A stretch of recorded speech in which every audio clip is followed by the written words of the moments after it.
بسم اللہ الرحمن الرحیم۔ السلام علیکم ورحمۃ اللہ وبرکاتہ۔ آج ہماری تیسری کلاس ہے اور آج کی کلاس میں سب سے پہلا موضوع ہمارا مستشرقین کی چند علمی قابلیت کی چند مثالیں آپ کے سامنے پیش کرنی ہیں۔ ان مثالوں کے ذریعے ہمیں سمجھ میں آئے گا کہ مستشرقین کے ہاں تحقیق کا کیا معیار ہوتا ہے اور مستشرقین کے اصول تنقید، اصول تحقیق کس حد تک مستند ہے۔ یہ مثالیں آپ کے سامنے چند مثالیں ہیں، تفصیلات تو انشاءاللہ ہماری مستقل موضوعات میں آئیں گی۔ ان مثالوں کے ذریعے ہمارے سامنے 4-5 چیزیں آتی ہیں۔ نمبر 1 کہ اسلامی علوم میں ان کو عبور نہیں ہے، معمولی سی واقفیت ہے۔ نمبر 2 عربی دانی ان کی انتہائی کمزور ہے۔ اور نمبر 3 من چاہا انہوں نے مطلب نکالا ہے۔ اور نمبر 4 تعصب آپ کو نظر آئے گا کہ تعصب کی روشنی میں انہوں نے تحریفات کی ہیں۔ اب یہ چند مثالیں ہیں۔ ایک مستشرق ہے جس کا نام فگل ہے، اس نے ایک فہرست مرتب کی تھی لغات القرآن کے عنوان سے۔ اس میں بہت سارے قرآنی الفاظ کے معانی مطلب مطالب لکھے، مفہومات، مفاہیم، تشریحات لکھی۔ اس میں سے جو تقریباً 50 کے قریب مادے جو اس نے الفاظ کے لکھے ہیں وہ غلط لکھے ہیں، یعنی آپ سمجھ سکتے ہیں کہ بنیادی عربی یعنی علم الاشتقاق سے، علم اللغت سے ہی اس کو واقفیت نہیں ہے۔ مثال کے طور پر اثرنا، یہ مستشرق جس نے لغات القرآن پہ کام کیا ہے، اس نے تقریباً 50 کے قریب الفاظ اس کے مادے کو غلط لکھا ہے۔ حالانکہ آپ سمجھ سکتے ہیں کسی بھی دین، مذہب، تہذیب اور کسی بھی علمیات میں اگر آپ کام کرنا چاہ رہے ہیں تو اس کی بنیادی جو زبان ہے کم از کم اس سے تو واقفیت ہونی چاہیے، یا اس مذہب کی جو بنیادی کتاب ہے، جو اس کا بنیادی مرجع ہے اس کی تعلیمات کا، اس کو سمجھنے کے لیے جو زبان ضروری ہے اس میں تو کم از کم مہارت ہونی چاہیے۔ لیکن انہوں نے اتنی فحش اور اتنی بھونڈی غلطیاں کی ہے، آپ ملاحظہ کریں۔ انہوں نے اثرن کا مادہ سا واو را کو قرار دیا ہے اثرن بھی نقع سورہ عادیات میں، حالانکہ اس کا مادہ سا واو را ہے۔ انہوں نے حمزہ اور سا اور را کو قرار دیا ہے اثرا، حالانکہ یہ ثور سے ہے۔ اسی طرح المخاض کا مادہ خوض سے قرار دیا، حالانکہ خوض کا معنی غور و فکر کرنا۔ فَأَجَاءَ الْمَخَاضُ إِلَىٰ جِذْعِ النَّخْلَةِ، مریم علیہ السلام کو جو درد ذہ ہوا تو پھر وہ درخت کے تنے کی طرف چلی گئیں، تو اس کا مادہ میم، خا اور ضاد ہے۔ یہ جو مستشرق ہیں انہوں نے بنیادی جو علم الاشتقاق کا بنیادی علم ہے یہ ان کو حاصل نہیں ہے۔ اس میں اتنی کمزوری ہے کہ مخاص کا مادہ یہ خوض سے قرار دے رہے ہیں۔ استبیقو کا مادہ بقیہ قرار دیا ہے، حالانکہ یہ سبقہ سے ہے، آگے بڑھنا۔ اسی طرح وقرن کا مادہ قرن سے قرار دیا ہے، قاف را نون، حالانکہ اس کا مادہ قاف را را مضاعف ہے۔ وقیلہ کا مادہ قول قرار دیا، حالانکہ اس کا مادہ قیل ہے، قول نہیں ہے۔ تو آپ سمجھ سکتے ہیں کہ یہ بنیادی ان کی عربی دانی ہے، اتنی کمزور عربی دانی ہے کہ چلے ہیں یہ لغات القرآن پہ کام کرنے، لیکن صورتحال یہ ہے کہ بنیادی جو ایک نحو صرف پڑھنے والوں کو بھی جو فرق سمجھ میں آ سکتا ہے، یہ جو کتابوں سے مل جاتا ہے، ہماری کتابوں سے صرف اور علم تصریف یا علم الاشتقاق پہ جو کتابیں لکھی گئی ہے، لغات القرآن پہ جو کتابیں لکھی گئی ہے، لیکن یا تو ان کو وہ مرجع بھی سمجھ میں نہیں آیا، یا ان کی اتنی جہالت تھی کہ یہ جو ہے خود سے انہوں نے اپنی طرف سے تحقیقات پیش کی ہے۔ اسی طرح ایک اور پروفیسر ہے ڈینس سورا، مشہور مستشرق ہے۔ انہوں نے ایک کتاب لکھی تاریخ الادیان کے نام سے، اور یہ مستشرقین کے ہاں کافی بڑے پیمانے کی کتاب، بڑے پائے کی کتاب سمجھی جاتی ہے، محققانہ کاوش قرار دیا جاتا ہے اس کو۔ انہوں نے اس مستشرق نے آپ علیہ السلام کی تعریف میں یہ تحریر کیا ہے کہ مذہب کے عظیم بانیوں میں سے شاید محمد ہی ایک ایسے شخص ہے جن کی شخصیت تاریخی حیثیت سے بالکل واضح ہے، اور خرافت نے ان کی شخصیت پر کوئی پردہ نہیں ڈالا۔ شروع میں تعریف تو کر دی، لیکن آگے اپنی جہالت کا خود ہی ثبوت دیا۔ اب آپ ان کی جہالت دیکھیں یا اسلامی تعلیمات سے عدم واقفیت دیکھیں۔ یہ لکھتے ہیں آگے کہ بلا شبہ عرب کے لوگ جنات روح کی پوجا کرتے تھے اور روحوں کو جو ہے پتھروں کے مجسمے میں ان کی روح کو جو ہے حائل مانتے تھے۔ ان کے علاوہ ہر قبیلے کے الگ الگ بت تھے۔ اسلام نے ان سب بتوں کو ختم کیا لیکن حجر اسود کو باقی رکھا۔ اب یہ حجر اسود کو باقی رکھنے کی دو وجہ لکھتا ہے مستشرق۔ ایک تو یہ کہ آپ علیہ السلام یہ چاہتے تھے کہ حضرت ابراہیم علیہ السلام کا کچھ احترام باقی رہے، ابراہیم علیہ السلام کے احترام مقصود تھا۔ نمبر دو، یہ بھی لکھا کہ یہ سیاسی عمل تھا جس کے ذریعے عربوں کو باہمی اتفاق کو باقی رکھنا مقصود تھا۔ یعنی وہی بات کہ لوگ بت پرستوں کو یہ بتانا مقصود تھا کہ جی کچھ بت پرستی ہم بھی کر رہے ہیں تاکہ آپ اسلام کے خلاف اتنی دشمنی نہ کریں۔ حالانکہ حجر اسود کس مقصد کے لیے ہے اور کس لیے اس کی جو ہے اس کو چوما جاتا ہے اور کیا منشا ہے اس کو مناسب کرنے کی، وہ کچھ اور ہے کہ اس کو چوم کے گناہ معاف ہوتے ہیں اور اللہ تعالیٰ کی طرف سے ایک رکن شمار کیا گیا ہے عمرے کا، حج کا۔ لیکن یہ مستشرق صاحب اپنی طرف سے کیا مطلب نکال رہا ہے، حالانکہ قرآن مجید میں ہی ہے کہ یہ حدیث میں سیرت کی کتاب میں ملتا ہے کہ انہوں نے کہا تھا کہ ایک دن آپ ہماری بت کی پوجا کر لیں، ایک دن ہم آپ کی خدا کی پوجا کر لیتے ہیں۔ تو آپ علیہ السلام نے سختی سے منع کیا تھا کہ یہ ہرگز ممکن نہیں ہے۔ اسی طرح بہت سارے مستشرقین نے یہ بات لکھی ہے، مسلمان حج کو اس لیے جاتے ہیں تاکہ وہ خانہ کعبہ کو سجدہ کریں، نہیں بت کو سجدہ کریں، نعوذ باللہ، بت پرستی کچھ باقی ہے۔ ہم اس اشراق کو تفصیلی طور پر پڑھیں گے تو سمجھ آئے گا اس میں کہ ابتدا سے جو عیسائی مستشرقین تھے انہوں نے اپنے عیسائیوں کو اسلام سے دور کرنے کے لیے اور عیسائیت میں اسلام کے خلاف پروپیگنڈا کرنے کے لیے انہوں نے یہ ایک تاثر دیا تھا کہ اسلام بت پرستی کو پھیلاتا ہے، بت پرستی پر جو ہے کھڑا ہے، بت پرستی پائی جاتی ہے اور یہ بت پرستوں کی جانب سے نکالا گیا مذہب ہے، ایک آسمانی مذہب نہیں ہے۔ شروع میں یہ بہت پروپیگنڈا شروع سے کیا جا رہا ہے کہ جی یہاں پر ایک عمارت بنائی، اس کو سجدہ کیا جاتا ہے، حجر اسود کو چوما جاتا ہے اور بہت ساری اس طرح کی اپنی طرف سے خرافات نکالی گئی۔ حالانکہ بیت اللہ مقصود نہیں ہے ہمارے ہاں بیت اللہ مقصود نہیں، بلکہ اس سے مقصود اللہ کی ذات مقصود ہے، اللہ کو سجدہ کرنا مقصود ہے۔ بیت اللہ تو ایک اتحاد کے لیے ایک عنوان ہے تاکہ ایک جہت متعین کی جا سکے تمام مسلمانوں کے لیے۔ اگر نعوذ باللہ بیت اللہ ہی مقصود ہوتا تو بیت اللہ کی چھت پہ چڑھنا تو جائز نہیں ہوتا۔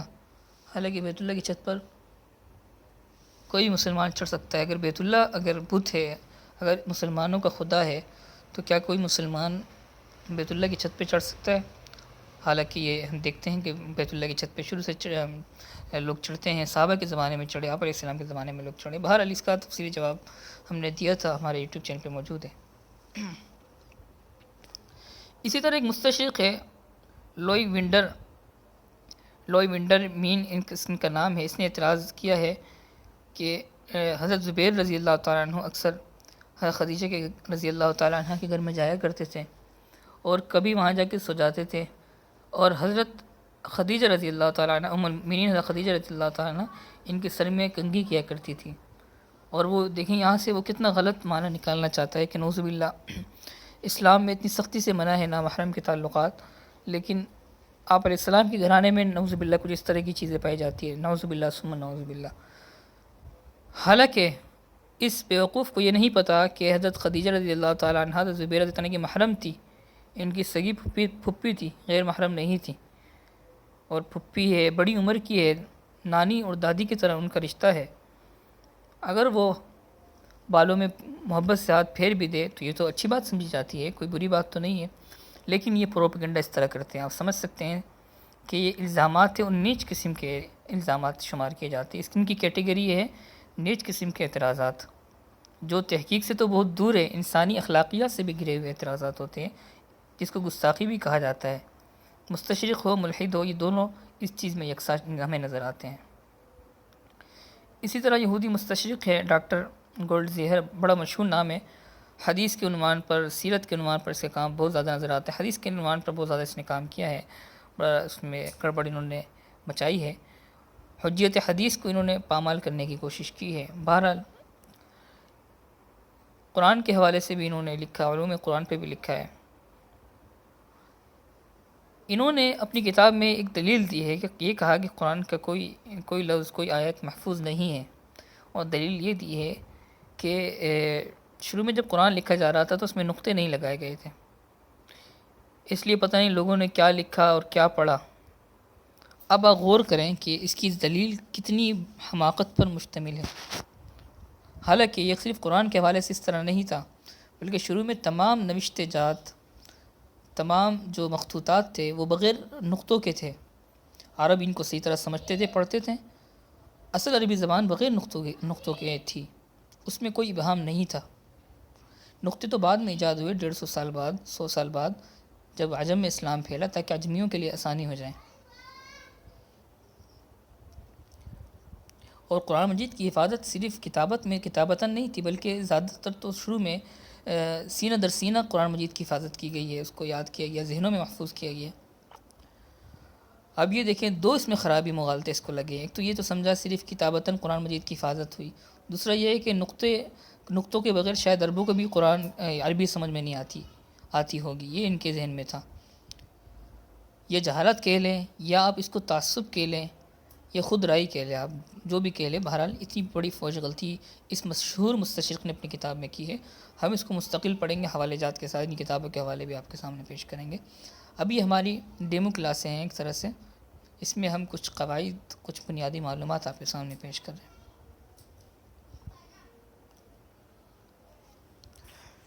اسی طرح اس نے دعویٰ کیا ہے کہ احادیث بعد میں لکھی گئی ہے۔ اس نے یہ کہا کہ احادیث بعد میں گھڑی گئی، نعوذ باللہ۔ آپ کے زمانے میں احادیث کی تدوین نہیں ہوئی، تو لہذا بعد میں لوگوں نے اپنی طرف سے چیزیں اس میں ڈالی ہیں۔ حالانکہ اگر ہم صحیح طرح پڑھیں، جہاں کچھ موضوع احادیث من گڑت احادیث نظر آتی ہے، تو وہاں محدثین اصولیین نے اسماء رجال کا فن بنایا، اور تحقیق و تنقید و تنقیح کے بڑے پکے ٹھکے پیمانے بنائے۔ علم الجرح و تعدیل، ایک ایک راوی کے تمام زندگی کے حالات محفوظ کیے گئے، لاکھوں راویوں کے حالات محفوظ کیے گئے۔ اس طریقے سے حدیث کی حفاظت کی گئی ہے۔ لیکن یہ چند موضوع حدیث کی وجہ سے مکمل جو ہے حجت حدیث کو انہوں نے گدلہ کیا ہے۔ بعد میں جو فتنہ انکار حدیث کا سامنے نظر آیا، انہوں نے بھی اسی پرانے مستشرق سے جو ہے خوب استفادہ کیا ہے۔ وہی پرانے رٹے رٹائے اعتراضات تھے جو منکرین حدیث نے اس گولڈ زیئر سے کاپی کیے ہیں۔ اسی طرح یہ مستشرق گولڈ زیہر ابن شہاب ظہری رحمۃ اللہ علیہ پر الزام لگاتا ہے کہ وہ نعوذ باللہ اموی کے خلفاء کی خوشنودی کے لیے احادیث اپنی طرف سے گڑھا کرتے تھے۔ بندے نے اپنی کتاب میں اس میں تفصیلات سے لکھا ہے۔ اس نے دلیل میں کیا پیش کیا ہے؟ یہ پیش کیا ہے کہ امام ظہری عبد الملک ابن مروان کے ہم عصر تھے، اور لہذا جو ہے ان کے دربار میں آنا جانا تھا۔ چنانچہ جب دربار میں آنا جانا تھا تو گویا کہ انہوں نے ان کی چاپلوسی کے لیے اپنی طرف سے حدیث وضع کر لی۔ انتہائی بے ڈھنگا اعتراض، بے ڈھنگی دلیل ہے، کوئی اس کا سر اور پاؤ نہیں ہے، اس کا ہم کیا جواب دیں؟ جہاں بہت سارے فقہاء کرام کا، بہت سارے اللہ والوں کا مزاج یہ تھا، وہ بادشاہوں کے دربار میں نہیں جاتے تھے، تو وہیں پر بہت سارے محدثین کا، بلکہ صحابہ کرام کے آخری زمانے میں جب خلافت بنو امیہ تھی تو خلافت کے پاس کے ہاں آنا جانا لگا رہتا تھا، وہ بھی اس لیے تاکہ خلیفہ کو نصیحت کرے، ان کو جو ہے شریعت کی باتیں بتائیں، اللہ کی باتیں بتائیں، اور جو ہے حق پر ان کو قائم رکھیں، ان کو اچھی باتیں بتائیں، حق کی تعلیم دیں، تو اس لیے آنا جانا لگا رہتا تھا۔ اس کا مطلب یہ نہیں ہے کہ دربار میں آنا جانا چاپلوسی کے لیے تھا، ان کی خوشنودی کے لیے تھا، تاکہ ان کی مرضیات کے لیے اپنی طرف سے حدیث بنائی جائے۔ آپ ان کی دلیل دیکھیں کیسی بے ڈھنگی دلیل ہے۔ اسی طرح آپ کے سامنے ایک اور مثال پیش کرتا ہوں۔ بہت سارے مستشرقین کی جانب سے اعتراض کیا جاتا ہے، اور اس طرح ایک مستشرق ہے قول بروکمان، اس نے تاریخ الشعب الاسلامیہ اس نے لکھی ہے، جس کا ترجمہ کیا گیا بعد میں عربی میں۔ اس نے دعویٰ کیا ہے کہ عرب عجمیوں کو بڑا حقیر سمجھا کرتے تھے، اور مسلمان عرب عجمی مسلمانوں کو بھیڑ بکریاں کا ریوڑ شمار کیا کرتے تھے۔ اور دلیل کیا پیش کی ہے کہ عجمی مسلمانوں کو رعیہ کہا جاتا تھا، جس کا ترجمہ ریوڑ کا ہے یا گلہ کا ہے۔ حالانکہ یہ اتنی زیادہ لغت سے جہالت ہے، لغت میں اگر دیکھا جائے تو وہاں نظر آتا ہے کہ رعیہ کا معنی تمام ماتحت کے لیے رعیہ کا لفظ بولا جاتا ہے، ماتحت کا معنی ہے اس کا کیا جاتا ہے۔ اور یہ صرف عجم پر نہیں، عرب پر بھی کہا جاتا ہے، جو گھر میں اگر کوئی کسی کے ہے تو اسے رعیہ کہا جائے گا۔ وہاں جو ہے مکہ مدینہ ہے، شام عراق ہیں، وہاں کے عرب مسلمانوں کو بھی رعیہ کہا جاتا تھا۔ تو اس کا معنی ماتحت کیا ہے؟ اس کا معنی والا ریوڑ کا نہیں ہے۔ بہرحال لیکن انہوں نے ریوڑ کا معنی نکالا، لیکن دوسرا معنی ایک معنی اس کا ریوڑ کا بھی، لیکن وہ اس وقت جب اس کی قرائن موجود ہو، اور حالانکہ اس کے کوئی قرائن موجود نہیں ہے۔ یہاں پر اس کا دوسرا معنی مراد ہے۔ لغت میں دونوں معنی استعمال ہوتے ہیں، لیکن انہوں نے یہ والا معنی استعمال کر کے عربوں کی گویا کہ ایک طرح سے قومی تعصب کو ثابت کرنے کی کوشش کی ہے۔ قرآن حدیث میں دیکھ لیں، الا کلکم راعٍ وکلکم مسئول عن رعیتہ، یہاں چرواہے کا ترجمہ کیا ہی نہیں جا سکتا، ناممکن ہے۔ یہاں تو ماتحت کے علاوہ کوئی ترجمہ ہی نہیں کیا جا سکتا۔ بہرحال ان کی علمی خیانتیں ہیں، کوئی کم نہیں ہے، بہت زیادہ علمی خیانت ہے، ان کی کتابوں میں یہ بھرا پڑا ہوتا ہے۔ اسی طرح ایک اور مستشرق ہے، اس کا خیال ہے کہ عرب لوگ بلاغت فصاحت سیکھتے تھے، شعر دانی اور ابیات کہنا سیکھتے تھے، تو آپ علیہ السلام نے بھی اس فن کو سیکھا، اس میں مہارت حاصل کی، اور مہارت حاصل کر کے آپ نے قرآن کو بنا کے پیش کیا۔ یہ مستشرق مرجیویٹ نے بھی یہ اعتراض کیا ہے۔ حالانکہ اگر یہ اشعار ہوتا یا فن بلاغت فصاحت کا اظہار ہوتا صرف، تو قرآن نے جو چیلنج دیا ہوا ہے فَأْتُوا بِسُورَةٍ مِثْلِهِ، ایک آیت یا ایک سورت ہی بنا کے لے آؤ، اس وقت کے بڑے بڑے فصحاء، بڑے بڑے شعراء، انہوں نے ہتھیار ڈال دیے۔ تو پھر یہ تو وہی اعتراض ہو گیا جو مشرکین عرب، مشرکین مکہ کیا کرتے تھے، صرف اور صرف ضد میں، حسد میں، جہالت میں، کہ محمد رسول اللہ نئی تعلیم کیوں لائیں، ہمارے آباء و اجداد کی تعلیمات سے ہٹ کر نئی چیز کیوں لے کر آئے۔ تو آپ سمجھ سکتے ہیں مستشرقین اور مشرکین دونوں کا لفظ ملتا جلتا بھی ہے۔ ہمارے بعض دوست جلدی میں مستشرقین کو مشرکین بھی کہہ دیتے ہیں، تو صحیح کہتے ہیں، ان کی بھی نفسیات وہی ہے۔ مشرکین مکہ نے آپ کو شاعر کاہن کہا تھا، جادوگر نعوذ باللہ کہا تھا، تو یہ بھی یہی کہتے ہیں۔ آگے میں اعتراضات پڑھیں گے کہ نعوذ باللہ کہتے ہیں کہ آپ کے دماغ میں کوئی اثر پڑ گیا تھا زیادہ غور و فکر کی وجہ سے، سوچنے کی وجہ سے، آپ کو تخیل ہوتا تھا، نعوذ باللہ آپ کو مرغی کے دورے پڑتے تھے، تو اس وجہ سے آپ علیہ السلام اللہ الیاذ باللہ اس طرح کے اعتراضات ہی کرتے ہیں۔ پڑھیں گے تفصیل کا جواب بھی ہم انشاءاللہ۔ بہرحال کچھ مثالیں آپ کے سامنے تھیں، انشاءاللہ ان کی تفصیلی مثالیں بھی پیش کریں گے۔ تو یہ آج بنیادی کچھ سبق تھا، ہم کچھ مثالیں آپ کے سامنے پیش کر چکے ہیں، اس کے نوٹس بھی آپ کے سامنے آ جائیں گے، اور انشاءاللہ آگے جو ہماری کلاسز ہوں گی وہ ہمارا جو بنیادی موضوع ہے، پہلا موضوع ہمارا سو ہوگا انشاءاللہ مستشرقین اور قرآن کا موضوع، اس کو ہم پڑھیں گے انشاءاللہ، اور وہ تقریباً 5 کلاسز ہماری چلے گی۔ اس میں ہم جو مشہور مستشرق ہیں جنہوں نے قرآن مجید، یہ تدوین قرآن ہے، متن قرآن ہے، حفاظت قرآن ہے، اس میں انہوں نے کیڑے نکالنے کی کوشش کی ہے، ان کے اعتراضات کے جوابات ہم پیش کریں گے انشاءاللہ۔ کوشش یہ کریں گے کہ جتنے بھی مستشرقین ہیں مشہور، ان کے افکار کا خلاصہ، جامع خلاصہ آ جائے۔ یعنی جزوی جو اعتراضات ہیں چھوٹے موٹے، ان کو تو ہم چھوڑ دیں گے کیونکہ اتنی تفصیلات کا ٹائم نہیں ہوگا، لیکن قدر مشترک جو ہوگی، مثال کے طور پر ایک اعتراض جو ہے تمام مستشرقین کی جانب سے کیا گیا، ان کو ہم ایسے اعتراض کو ہم ضرور لیں گے، اس کو ہائی لائٹ کریں گے، اس کے جوابات کو خاص طور پہ ہائی لائٹ کریں گے، تاکہ ان کے اعتراضات کے نمونے ہمارے سامنے موجود رہیں۔